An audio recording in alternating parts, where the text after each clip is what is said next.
Good evening বন্ধুরা, চলে এসেছি আপনাদের সামনে একটা স্ন্যাক্স ভিডিও নিয়ে। স্ন্যাক্সটা হলো চিকেন পকোড়া। তা ভিডিওটা দেখতে থাকুন, আর ভিডিওটা দেখে সবাই মিলে সাবস্ক্রাইব করতে ভুলবেন না কিন্তু। চলুন আমাদের রান্নাঘরে স্ন্যাক্স ভিডিওটা শুরু করি।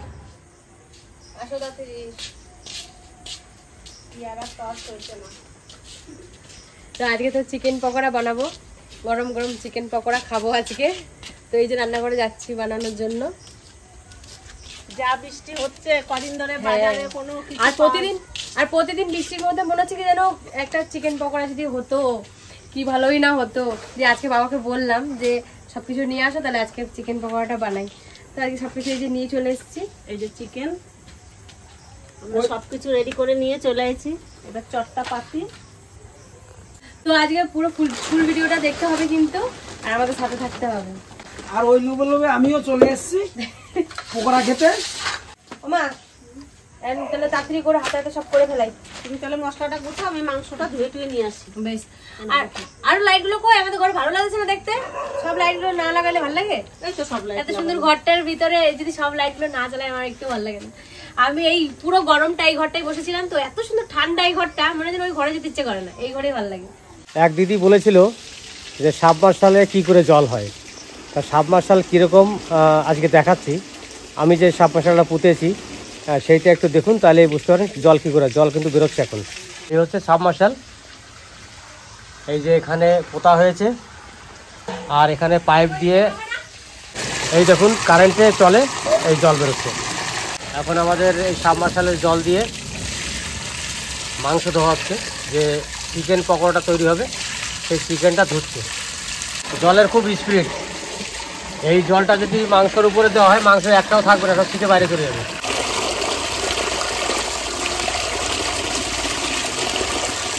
মাংসটা আমি সুন্দর করে ধুয়ে নিয়ে চলে এসেছি। এবার আমি মশলা টশলা সব, আর এই মাংসর জলটাও ঝরে যাক, আর মশলাগুলো রেডি করে দিই। পিয়া রেডি করছে।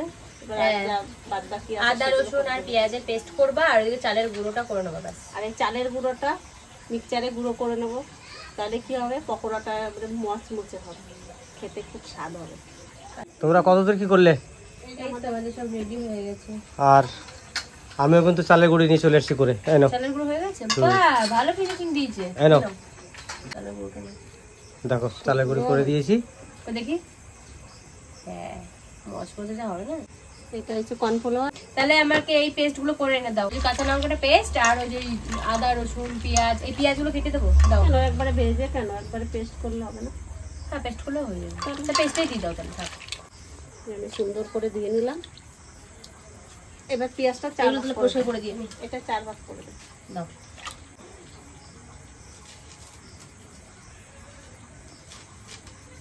সস আনলে ভালো হতো না? সস তো ঘরে ছিল, ঘরে যদি না থাকে তাহলে টমেটোতে করে নাও। না থাকলে আবার হ্যাঁ। মানে এই মশলাটা পেস্ট করে ওদিক যাও শোনো।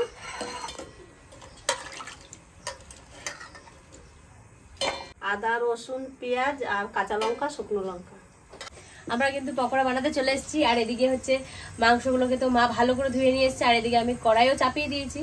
উনুনটা ততক্ষণে ধরতে থাকুক, আর এদিকে কড়াইটাও গরম হতে থাকুক। আর এদিকে মা কিন্তু মশলাগুলো মাখিয়ে নেবে মাংসতে। মা কি কি দিচ্ছ এবারে? এই যে মশলা করে নিচ্ছি তো সব। এই যে নুন হলুদ আমাটা এবারে হাতে তুলে তুলে দাও। প্রথমে হচ্ছে লবণ, তুমি দেখবা কতটা লবণ লাগবে। আর আর লাগবে। আর হলুদটা কিন্তু একটু কম দেবো, হ্যাঁ বেশি হলুদ দেবো না, ব্যাস এইটুকুই দাও। এটা দিয়ে ভালো করে মাখাও আগে। হলুদ দিয়ে, হ্যাঁ হলুদ আর লবণ দিয়ে। হলুদ আর লবণ দিয়ে আমি সুন্দর করে মেখে নেব। পিয়ার পকোড়া ভাজতে খুব ভালো লাগে, তার জন্য পিয়া বলছে মা তুমি আমার সব রেডি করে দাও, আমি ভেজে দেবো। ঠিক আছে। ও মা নাও মশলাটা দিয়ে দিচ্ছি। আদা রসুন পেঁয়াজ আর লঙ্কা, কাঁচা লঙ্কা শুকনো লঙ্কা। নাও এবার মাখাও। আর এরপরে একটু ভিনিগার দিয়ে দেবো।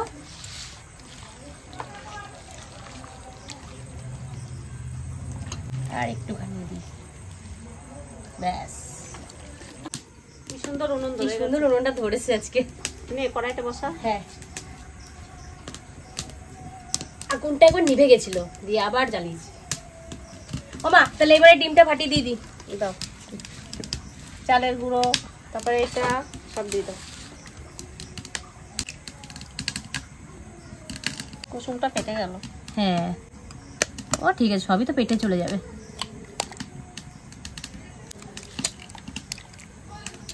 তিনটে ডিম দিয়েছি, আর এরপরে দেবো চালের গুঁড়ো।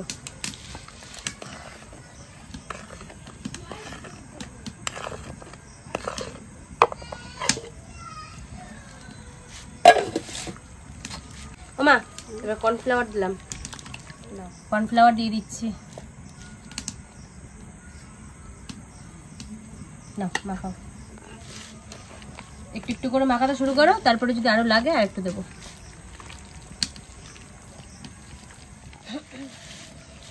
ওমা, আরো লাগবে কর্নফ্লাওয়ার, দাও, দেবো। অনেকটা মাংস তো,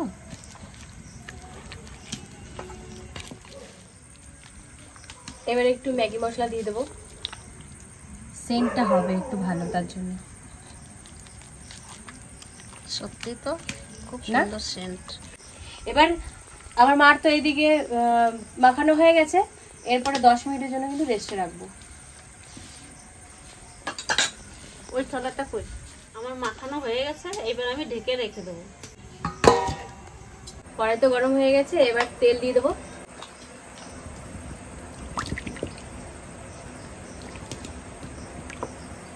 তেল গরম হয়ে গেছে, দাও গামলাটা। এই যে আমি প্লেটও রেডি করছি। ভালো হয়েছে, আগে আগে মিষ্টি প্লেট।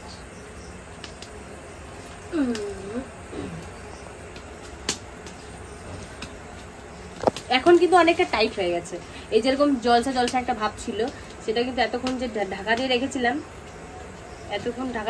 এখন ঠিক হয়ে গেছে।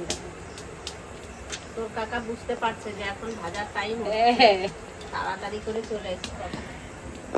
এবার একটা একটা করে ছেড়ে দিই।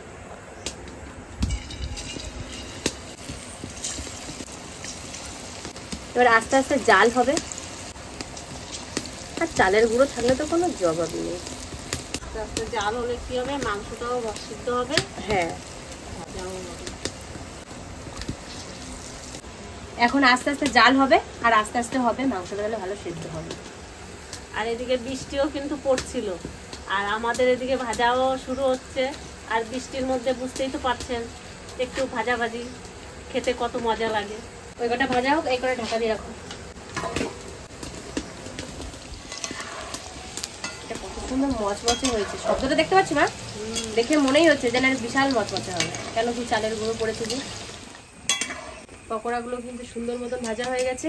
এবার এখানে আমি কাগজ দিয়ে দিয়েছি, যাতে তেলটা গাবলাতে না লেগে থাকে।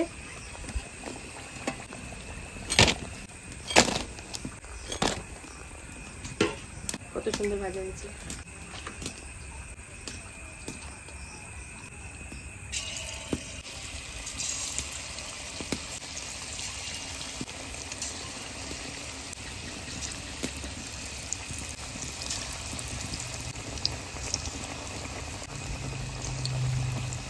কত টাকা করে পিস পেঁয়াজ? 10 টাকা করে। এত কম না? হ্যাঁ, এক পিস খাওয়া 10 টাকা করে দেবা। তো ক্যাশ বাক্স করে ক্যাশ বাক্স আমার ঠিক চলে আসবে, তুমি দাও না। দোকানদারের ক্যাশ বাক্স নাই, পয়সা দেওয়া হবে না। করলেই হবে, মানে দিতেই হবে। এত কষ্ট করে রান্না করে খাওয়াবো, পয়সা দিবা না, এটা তো ঠিক নয়। ব্যাস, আমি কিন্তু এইভাবেই সবগুলো ভেজে নেব। পকোড়া ভাজা তো প্রায় হয়ে গেল, আর এখানে আছে 4-5টার মতন আছে। এইটুকু ভাজা হয়ে গেলে হয়ে যাবে, তারপর সবাই খেতে বসে বলবো আমরা। আমরাও বসে রয়েছি খাওয়ার জন্য, কখন হবে আর কখন খাবো। এটা হয়ে গেছে, এবার তুলে দেবো।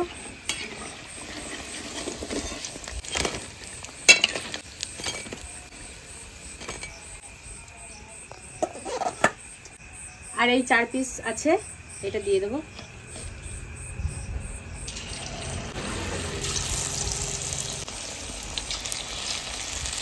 আমি কি এইবার প্লেট সাজাবো? হ্যাঁ, সাজাও। আমি তো এই যে প্লেট রেডি করে আমি বসে আছি।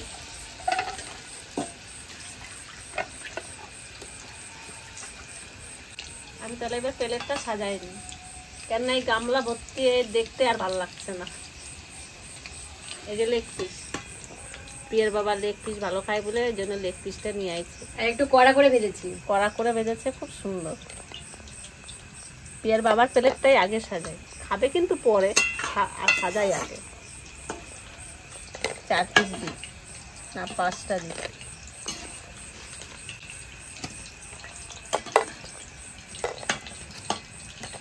এইটাও কি লেগ পিস? হ্যাঁ,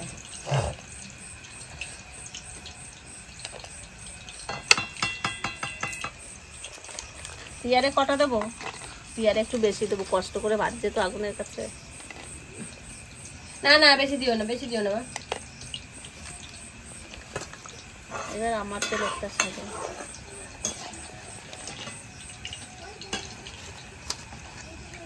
কালারিং গুলো খুঁজে খুঁজে নিচ্ছি। এটা আমি খাবো।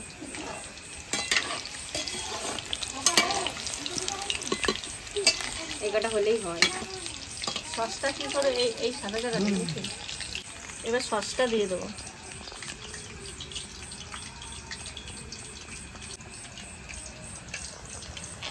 মনে হয় যেন খেজুরের গুড় দিচ্ছে।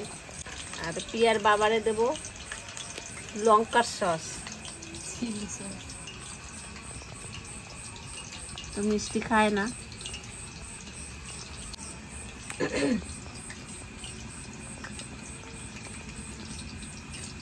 আমি সস তো খাই না ভালো, তাও একটু তাহলে তুমি চিলিটা খাও, চিলিটা নাও। লাস্ট ভাজা হয়ে গেছে, এবার তুলে নেব। ব্যাস কমপ্লিট। তাহলে সন্ধ্যার সময় যে চিকেন পকোড়া আমরা করেছি, মানে পিয়া ভেজেছে, আমরা করিনি, সেইটা এখন ভাজা সম্পূর্ণ হয়ে গেছে। তাহলে আমরা খাওয়া শুরু করি। তা খেয়ে দেখি কেমন লাগছে পিয়ার ভাজা। অবশ্য ভালো লাগবে, পিয়া আগেও ভেজেছে, ভালো লেগেছে খেতে। আর আজকে একটু খেয়ে দেখি আজকে কেমন করেছে। তুমিও খাও। তাহলে আমি একটু চিলি সস দিয়ে খাবো। আমি কিন্তু টমেটোর ওই যে সস, ওটা আমি খাই না, ওটা তো মিষ্টি আছে, তার জন্য খাই না। এটা আমি চিলি সসটা সব দিনই খাই, আর ওটা খেতে ভালো লাগে। ওটা মাখিয়ে দেখি।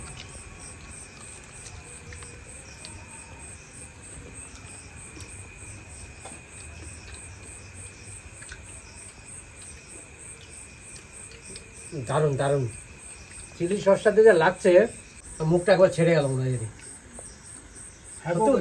হ্যাঁ, হ্যাঁ কইছে তুই তো চিলি সস খাচ্ছি না, হ্যাঁ আমি তুই খেয়েছিস টমেটো সস। হ্যাঁ একটু ব্যাপক লাগছে খেতে। কেমন লাগছে? তা আমার কাছে কিন্তু দারুণ হয়েছে, দারুণ। মচমচে হয়েছে না, হ্যাঁ কইছে। আর পিয়ার উপলক্ষে এত সুন্দর একটা খাবার পাওয়া গেল। পিয়া না বললে হয়তো এটা খাওয়াই হতো না। আর বাজারের এগুলো তো আমাদের কিনে নিয়ে আসে মাঝে মাঝে, কিন্তু আমি খাই না। কিন্তু বাজার থেকে অনেক ভালো হয়েছে। বাজারে খাওয়ার থেকে নিজেরা যদি বাড়িতে বানিয়ে খাওয়া হয়, ওর থেকে শান্তির কিছু নেই, আর ওর থেকে সুস্বাদু কিছু হবে না। মানে বাজারের জিনিস বুঝতেই পারছেন, বিশেষ করে তেলটা কয়েক মাসের তেল থাকে, কারণ ডেলি ভাজে, ডেলে রেখে দেয়, আর সেই তেলে আবার তার পরদিন ভাজে। তার জন্যে বাজার থেকে না খাওয়াই ভালো। এর নিজেরা বানিয়ে খাবেন, সবাই ভালো লাগবে। আর ভেজেছে কত সুন্দর, দেখো একবারে লাল। এই হচ্ছে চিকেন পকোড়া, ভেতরে চিকেন আর বাইরে দিয়ে চালের গুঁড়ি আর হচ্ছে কর্নফ্লাওয়ার। দারুণ দারুণ। লেগ পিসটা খাওয়া গে। লেগ পিসটা আমি ভাবি লাস্টের দিকে খেলে ভালো হয়। ওটাই প্রথম খেতে হয়। ধরে তাড়াতাড়ি করে খাবো, সেই টান দেবা। তাই না? তোমার কাছে কেমন লাগছে বলো? আমার কাছে ভালো লাগছে। সবাই যখন বলছে লেগ পিসটা ধরে একটু টান মারি, সেই টান। দেখো আবার কত দূর চলে যাও। দারুণ সুন্দর হয়েছে। এত সুন্দর ছেড়ে চলে আসো না, টানাটানি করতে হয়নি। দারুণ সিদ্ধ হয়েছে। বেশ, এবার খেতে থাকি আর মজা নিতে থাকি। তো এবার আমিও খাচ্ছি, একটু খেয়ে দেখি। সস দিয়ে ভালো হয়েছে। গরম না? দেখি রান্ধুনি যে রান্না করছে তার কেমন লাগে। বাজারে তো আমরা কিনে খাই, কিন্তু এতটা টেস্ট কিন্তু হয় না। ঘরেরটাতে একটু বেশি রকমের স্বাদ। ঘরের খাওয়া আর বাইরের খাওয়া আকাশ আর পাতাল। যে কোনো জিনিসই ঘরে করে খাওয়া তার স্বাদ আলাদা, আর বাইরের খাবারের স্বাদ আলাদা।